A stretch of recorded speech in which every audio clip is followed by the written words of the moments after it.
일상생활에서도 미각, 후각, 시각, 청각, 촉각에 집중하며 창밖의 풍경을 바라보노라면 여러 가지 것들을 새롭게 깨닫게 됩니다. 나무들이 미세하게 흔들리고 있네.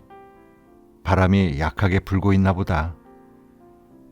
강물 흐르는 소리가 여느 때보다 크게 들리는데 지난밤 비가 내렸나? 이런 것들 말이죠. 이것은 미의식의 기준에 세밀하게 눈금을 새기는 것이라 할 수 있습니다. 일상에서 일어나는 모든 일을 의식적으로 감지하는 습관을 들이면 작은 변화나 위화감, 매력 등을 눈치채는 감수성이 깊어집니다. 이것이 바로 감성을 키워나가는 첫발입니다.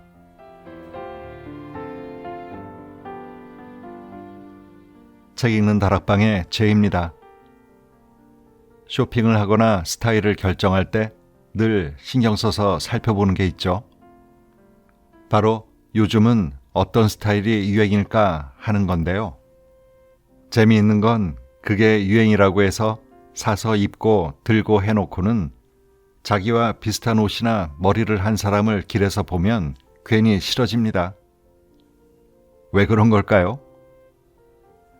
이 불편한 진실의 근거가 무엇인지 오늘 소개해드릴 책을 통해 같이 한번 생각해 보시죠. 서사원에서 펴낸 힙하지 않고 인싸도 아니지만 이란 책입니다. 힙하다란 말도 인싸라는 말도 요즘 유행하는 신조어입니다. 이 힙하다의 힙은 우리가 히프라고 말하는 그 엉덩이를 가리키는 영어가 어원인데 이 말이 어떤 변천 과정을 거쳐서 유행에 밝다라는 의미를 가지게 됐는지는 저도 잘 모르겠습니다. 그리고 인싸는 영어 인사이더에서 나온 말로 사람들과 잘 어울리는 사람, 사람들에게 인기가 좋은 사람을 말하죠. 아싸는 아웃사이더로 그 반대말이고요. 힙하길 원하고 인싸가 되고 싶다면 무엇보다도 유행의 중심에 있어야 하는데 이 유행을 좇다 보면 나다운 모습, 나만의 개성을 놓치기가 쉽습니다. 이걸 모르는 게 아니지만 나만의 연출을 하는 데에는 다소 용기가 필요합니다. 아니면 내가 뭘 좋아하는지, 나에게 잘 어울리는 게 뭔지 잘 몰라서일 수도 있고요. 이 책의 저자인 쇼코는 그 이유에 대해 이렇게 얘기를 합니다.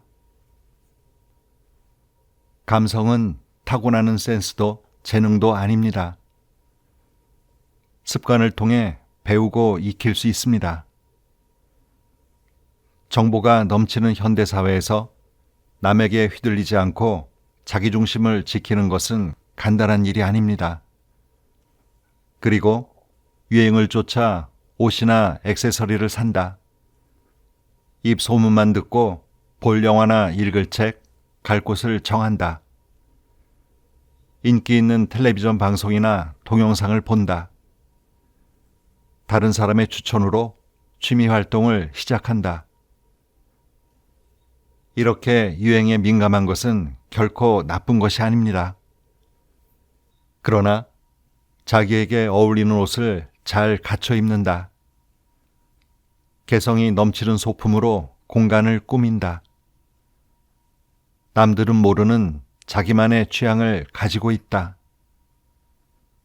열중하는 취미를 가지고 있다.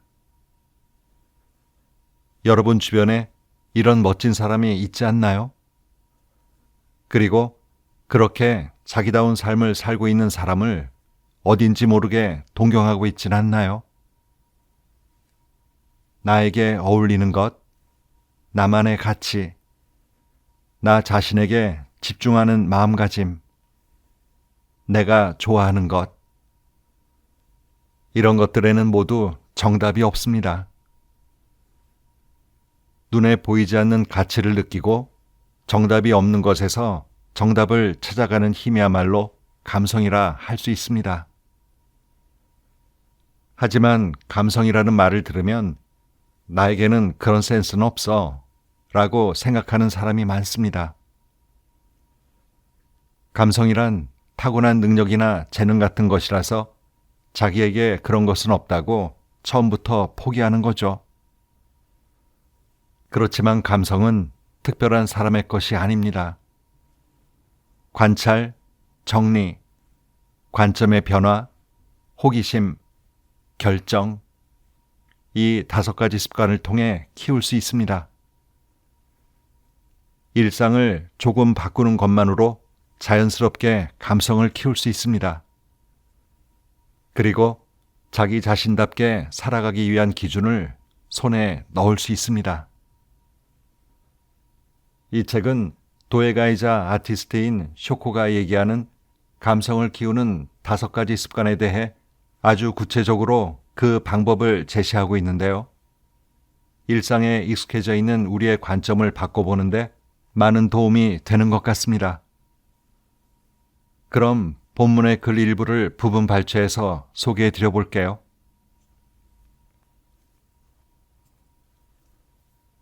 감성은 어떻게 키우는 것일까요? 감성은 좋은 가정 환경에서 자란 사람만 가지는 것이다. 타고나는 능력이라서 후천적으로는 길러지지 않는다. 젊은 사람에게나 있는 것이므로 나이가 든 후에는 소용없다. 일과 육아에 바빠서 자기 자신을 연마할 시간이 없다. 무엇부터 시작해야 할지 모르겠다. 그냥 자신이 없다. 세상의 모든 부정적인 말을 모아둔 듯하네요. 하지만 감성을 키우는 데에는 특별한 환경이 필요하지 않습니다. 감성은 일상적인 습관에 의해 길러집니다. 저도 습관을 통해 감성을 키워왔습니다. 저는 가끔 그릇에 식물을 그려놓곤 합니다. 제가 식물의 형태와 인맥의 아름다움을 알게 된 것은 시력이 좋지 않아 어릴 때부터 사물을 가까이에서 보는 습관이 있었기 때문입니다. 도자기는 굽는 온도에 따라 부드러움이 달라집니다. 그 섬세한 차이를 느낄 수 있게 된 것은 제가 유약만 바른 단계부터 완성 단계까지 다양한 온도에서 구워진 그릇을 만져보는 습관이 있었기 때문입니다. 그런 습관을 통해 얻은 지식과 경험이 쌓여 저만의 감성이 된 것입니다. 저는 지금도 일상 속에서 감성을 키우기 위해 매일의 습관에 공을 들입니다. 이처럼 감성이란 선천적인 것이 아니라 오늘부터 당장 시작할 수 있는 일상적인 습관을 통해 점차 키워나가는 것입니다. 감성적인 사람은 다른 사람의 기분을 살핀다. 감성을 일깨우고 배양하는 노력은 기획이나 디자인 같은 창의적인 일을 하는 사람은 물론이고 자기 기준이 확실치 않아 고심하는 사람, 하루하루 살아가는 방식 자체를 고민하는 사람에게도 도움이 됩니다. 구체적으로 말하자면 감성을 키우면 다른 사람의 진심을 이해할 수 있게 됩니다.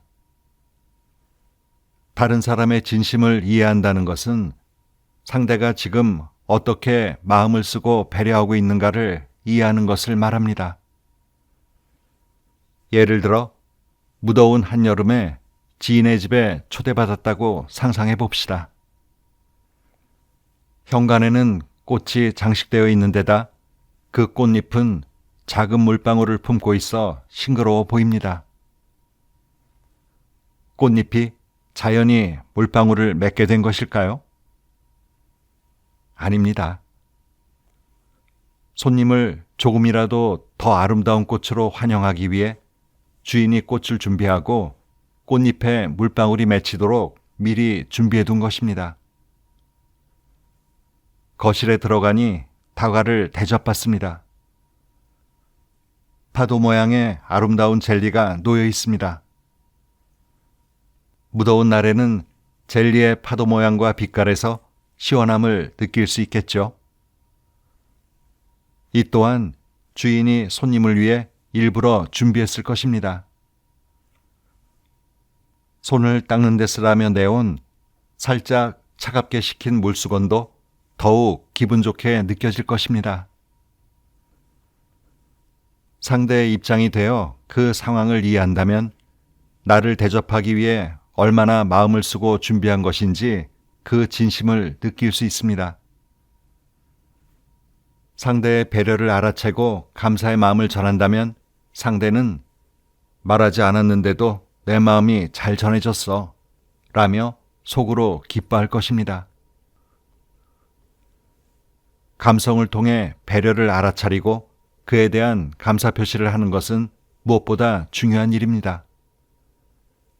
그리고 나를 위해 이렇게까지 배려하고 준비해준 상대방의 마음을 느낀다면 여러분도 큰 기쁨을 얻게 될 것입니다. 이것은 일을 하는 데 있어서도 마찬가지입니다.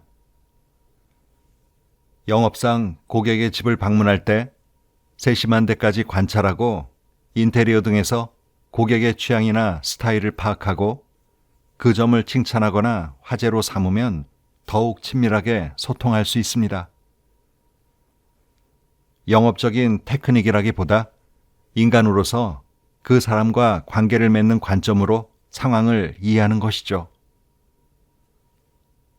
상황을 기민하게 관찰하고 상대의 기분을 염두에 두는 감성을 지니고 있으면 상대방의 작은 마음 씀씀이뿐만 아니라 그것에 녹아있는 의도들까지 눈치챌 수 있습니다. 그것은 좋은 인간관계를 만들어내며 사람들로부터 신뢰를 얻는 결과로 이어집니다. 감성은 자기 기준을 만들어준다.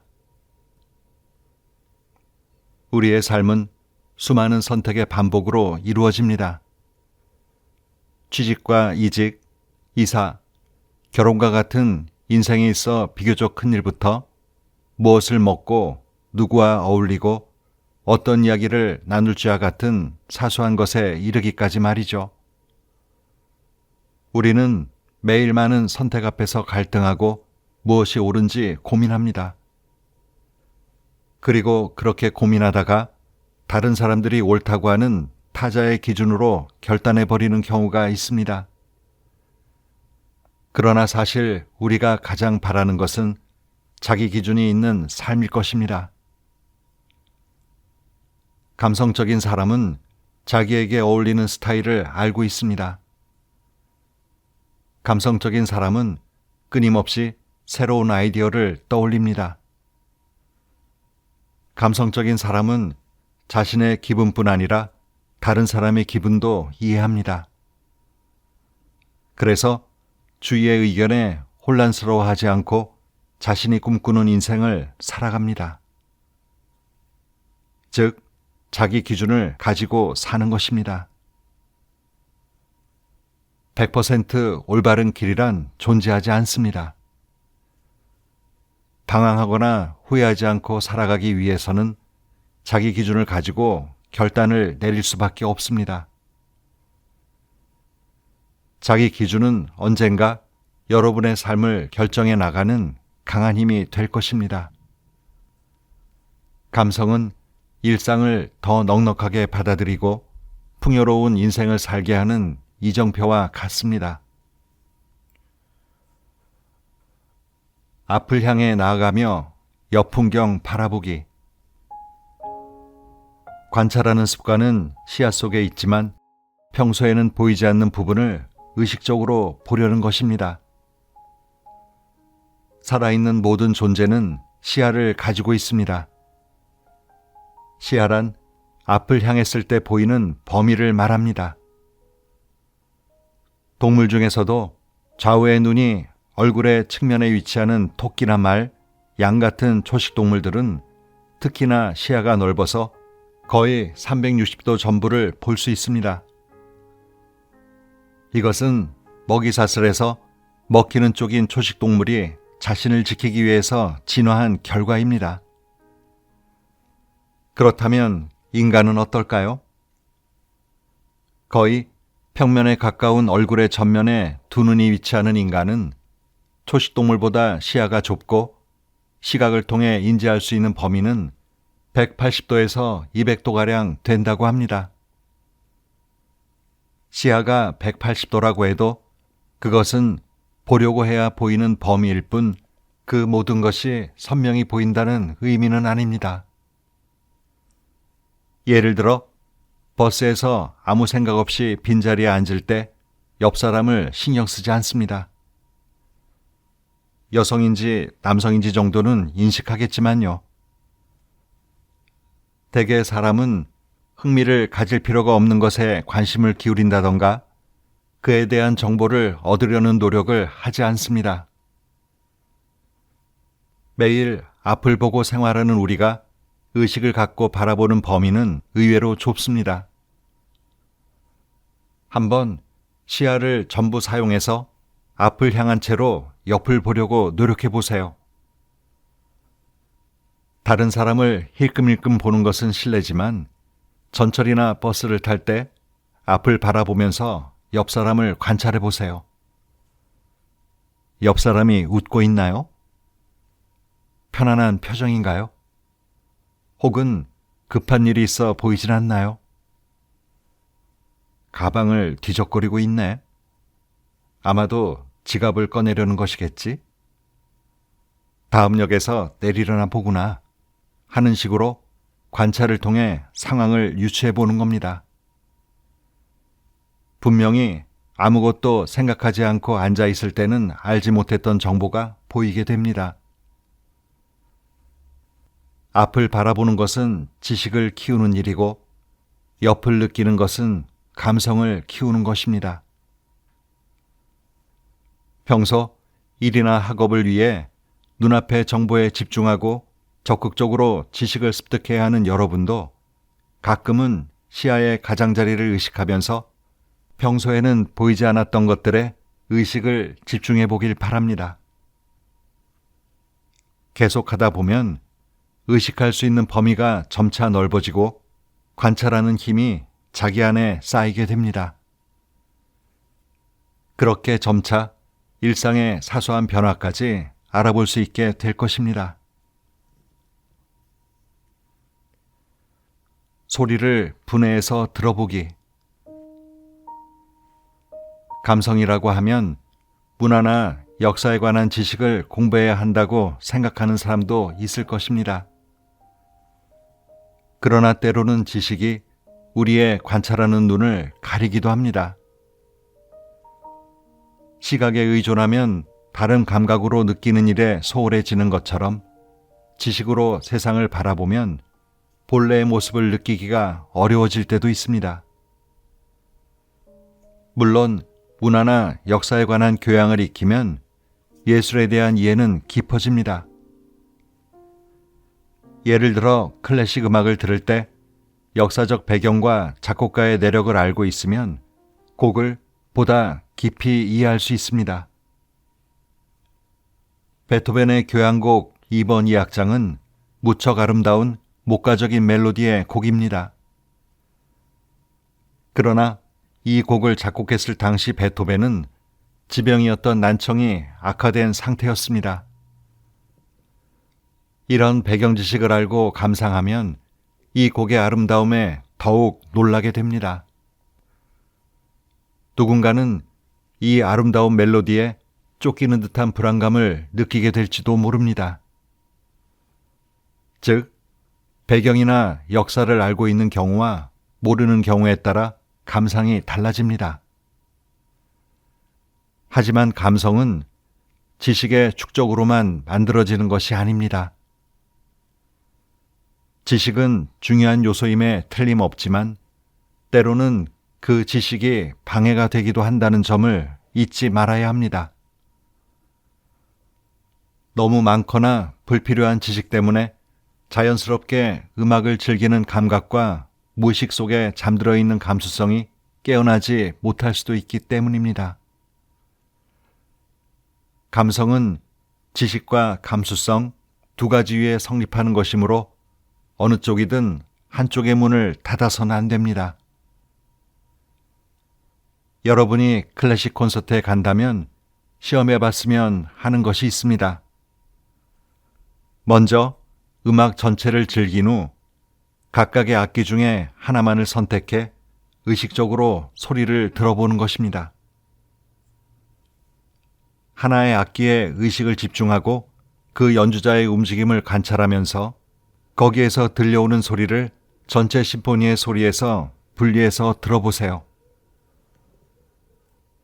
처음에는 어렵겠지만 관찰을 계속하다 보면 복잡하게 겹쳐진 듯 느껴지던 소리 속에서 그 악기의 음색만이 또렷하게 귀에 들어오는 순간이 있습니다.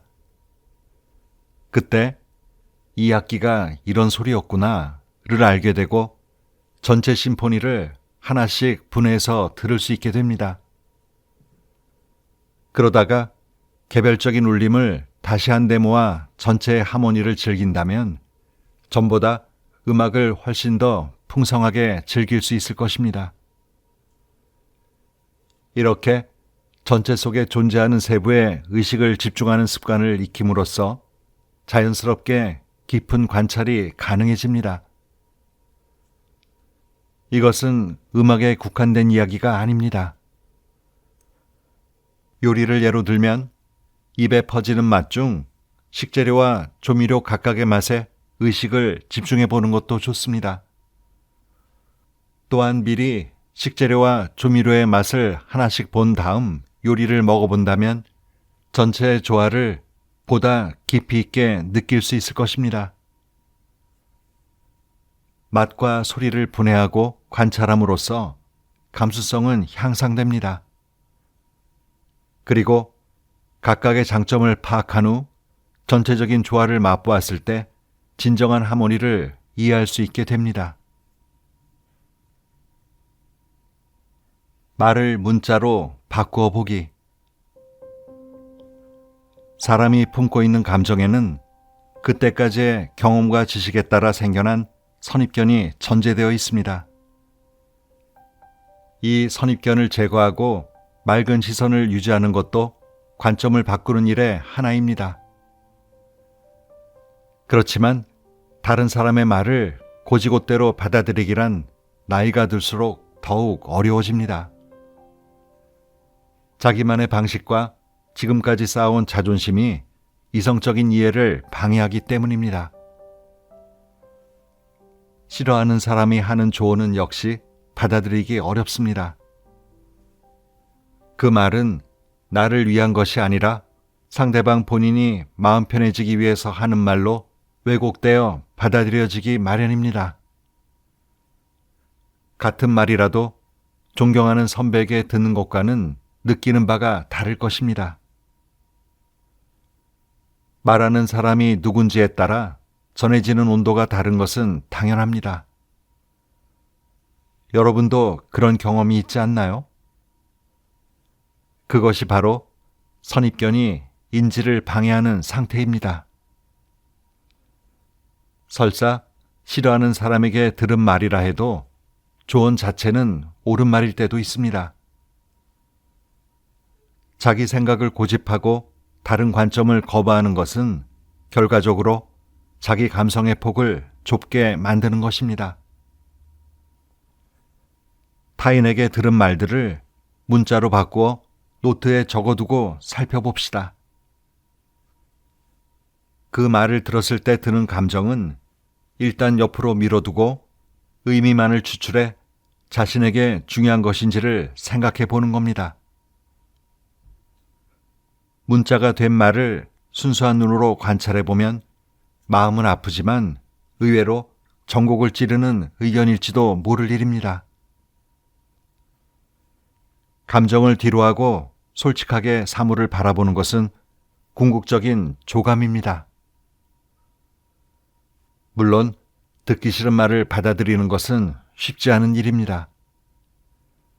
하지만 미움받을지도 모르는 리스크를 가지고서도 하기 어려운 말을 해주는 사람은 무엇과도 바꿀 수 없는 소중한 존재입니다. 감정을 분리하고 솔직한 눈으로 바라보는 것. 자신의 시선이나 상대방의 시선이 아닌 조감에서 바라보는 일.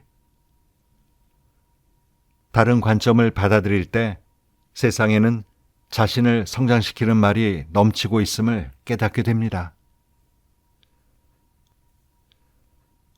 내 기분이 좋아지는 말을 멈춰보기. 누군가와 대화할 때 자신을 객관화하는 것은 간단한 일이 아닙니다. 대화를 나눌 때는 상대의 말을 이해하고 표정을 읽고 자신이 할 말을 생각하는 등 다양한 사고가 동시에 이루어지기 때문에 항상 냉정하기가 쉽지 않습니다. 특히 질문을 받거나 제안을 해야 할 때는 자기 이야기에 빠지지 않도록 조심해야 합니다. 저는 종종 고민 상담을 해달라는 요청을 받을 때마다 중요하게 떠올리는 것이 있습니다. 그것은 내가 하는 말에 내 기분이 좋아지기 시작하면 이야기를 멈추자는 것입니다. 왜냐하면 그런 상태는 자존심과 인정 욕구에 휩쓸려 있는 상태이기 때문입니다. 의견과 조언을 요청받고 상대를 위해서 시작한 이야기가 정신을 차리고 보면 나의 무용담이 되어 있거나 내 이야기에 내가 취해버린 경험이 있지 않나요? 상대의 사정이나 마음은 잊은 채 자기도 모르게 개인적인 경험과 정의감으로만 이야기를 끌어가고 있다면 언제부터인가 이야기는 상대를 위한 것이 아닌 나를 위한 것으로 바뀌어 있을 것입니다. 인간은 본능적으로 인정 욕구가 있습니다. 누군가에게 인정받고 칭찬받고 싶다는, 다시 말해 자신의 존재를 인정해 주었으면 하는 마음입니다. 이것은 인간이라면 누구나 가지고 있는 본능적인 감정입니다. 이 감정 때문에 저도 모르게 자기를 잘 보이려는데 필사적인 상태가 됩니다. 하지만 인정 욕구로 인해 쏟아내는 말들은 서로 그것이 옳은 말이라고 해도 상대방의 마음에는 가닿지 않습니다. 오히려 자신의 나약함을 드러낼 뿐이죠. 저는 다른 사람과 이야기할 때 제 기분이 좋아져서 더 말해줘야지 싶어지면 일단 이야기를 멈춥니다. 그때는 대부분 정론과 감정, 경험치를 쏟아내고 있는 경우이기 때문입니다. 최근에는 부탁도 하지 않았는데 조언을 하려는 사람이 늘어 종종 귀찮을 때도 있습니다. 그런 식으로 다른 사람에게 무언가를 알려주는 일은 꽤나 매혹적인 것이어서 대화를 나누는 중에 자신을 객관적으로 바라보기가 어렵습니다. 이야기하면서 내 기분이 좋아지고 있는가의 여부는 자신의 몸 상태를 의식해 보면 알 수 있습니다. 왠지 머리로 피가 쏠리고 말하는 속도가 빨라진다 싶을 때는 주의가 필요합니다. 그럴 때는 이야기를 멈추고 듣는 역할로 돌아갑시다. 대화에서 중요한 것은 내 이야기를 하는 것보다 다른 사람의 이야기를 듣고 상대방의 감정을 느끼는 것입니다. 사랑하는 사람을 생각하면 흔히 그 사람을 위해 뭘 해주면 기뻐할까를 생각하게 되죠. 하지만 그보다는 그 사람이 싫어하는 거 안 하기가 그 사람을 더 기쁘게 해주지 않을까요? 무엇을 해준다는 것은 나의 큰 희생 없이도 무언가를 사주고 해주면 되는 일이라 부담스럽지 않지만 싫어하는 거 안 하기는 내가 물러서고 양보하고 포기해야 할 것들이 있을 수 있어서 해주기보다는 안 하기가 더 어렵고 부담스럽습니다. 내가 얼마나 잘해줬는데 어떻게 나한테 이럴 수 있어? 이런 생각을 한다면 관점을 한번 바꿔보세요. 내가 해준 게 문제가 아니라 그가 원하는 걸 못 해준 게 문제일 수 있으니까요. 오늘도 좋은 하루 보내세요.